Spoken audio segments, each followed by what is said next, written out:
Gusto mo ba maging vlogger o maging content creator pero problema ka dahil hindi ka marunong mag-edit? Pues, para sa iyo yung video to.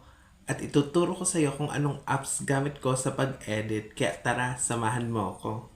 Una, pumunta ka lang sa wall mo, tapos pindutin mo lang to yung apps na CapCut at kung wala ka nito, mag-download ka. Tapos, pindutin mo yung new project at automatic pupunta ka na sa mga video mo, tapos mamili ka doon ng isa. Kung gusto mo putulan yung video mo, pindutin mo yung sleep at automatic mapuputol na yan. Pindutin mo yung mute kung gusto mo mawala yung sound, tapos pindutin mo yung record at mag voice over ka dyan. Pindutin mo lang yung mic sa gitna at magbibilang ng 3, 2, 1 at pwede ka na agad magsalita dyan. Bahala ka na kung anong gusto mong sabihin dyan, pero kapag pagod ka mag-setup, pindutin mo lang uli yung sa gitna yung mic at titigil yan. At kung gusto mo naman ng effects, madami kang pipilian dito sa baba. Pindutin mo nga lang yung voice effects, tapos lalabas na yan, tapos mamili ka na dyan kung anong gusto mong boses.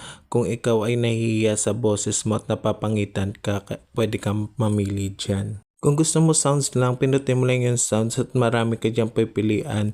Recommended nga dyan, kaya mamili ka na lang kung anong gusto mong sounds dyan. At pindutin mo lang yung arrow na sa gilid at automatic na yan, pupunta na yan sa video mo. Pindutin mo nga lang yung from device kung gusto mo sa device mo kukuha ng music. Madami nga din dito sound effects na kung gusto mo, pumunta ka dito sa sound effect tapos mamili ka dyan kung anong gusto mo. Meron dyan tawa, horror, at iba pa. At tapos kung gusto mo naman mag-type ng text, pindutin mo lang yung text tapos magsulat ka na dyan kung anong gusto mong sabihin na message at automatic na yan, pupunta na yan sa video mo. Katulad sa ginawa ko, nagsulat lang ako ng thank you followers dahil walang sawang suporta nyo sa akin, kaya maraming salamat. Kung gusto nyong lagyan ng effect, mamili lang kayo dyan. Meron dyan madaming effect na pwede mong ilagay dyan. Pero hindi ko nare-recommend sa inyo yung may nakalagay na pro dahil yan po, kapag yan yung ginamit nyo, may bayad yan. Pero depende naman sa inyo kung mayaman kayo, caring-caring nyo na yan. Tapos kung gusto nyo lagyan ng kulay yung text nyo, meron din. Pindutin nyo lang yung style. At kung gusto nyo lagyan ng emoji, pindutin nyo lang yung sticker at madami kayong pipilian dyang emoji.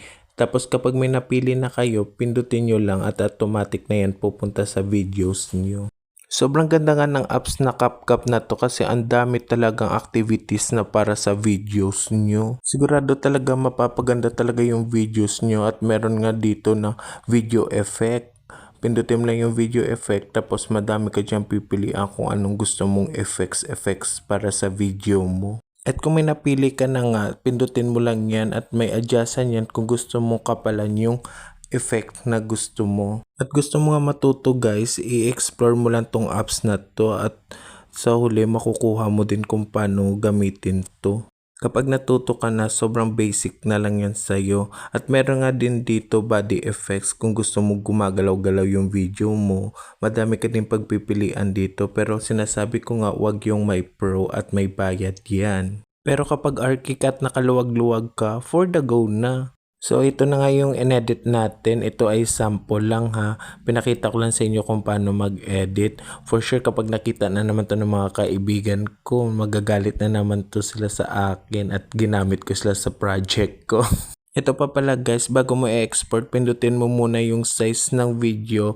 Dapat naka 1080p yung size. Tapos pindutin mong radio. Tapos mamili ka dyan kung anong gusto mong size ng video. TikTok, Instagram, YouTube, Twitter, Facebook, bahala ka na. Ang importante nga ito yung voiceover at ito yung parati nagko-comment sa akin at nagme-message, nagtatanong kung paano ba mag-voiceover. So ganyan lang kasimple talaga guys. Pindutin mo lang yung mic sa gitna, tapos kapag wala ka nang masabi, pindutin mo lang uli, tapos pindot, pindot, pindot hanggang sa matapos mo yung video. At kung ayaw mo sa boses mo, pindutin mo lang yung voice effects at marami ka dyan pipilian ng voice effects. May dyan elf, deep, high, low, mic error. Basta hanapin nyo na lang guys kung anong gusto nyo dyan. Kapag may napila kayo guys, pindutin nyo lang yung check out, automatic na yung mapupunta sa video nyo. At ito na guys, kapag tapos na, pindutin nyo lang yung arrow sa taas at mag-exporting na yan. Antayin nyo nga lang mapuno hanggang 100 at okay na yan. I-check nyo na sa files nyo at sa videos nyo. makikita na yan, nakasave na yan. So yun lang, sana may natutunan kayo. Thanks for watching. Don't forget to like, follow, and share. Thank you.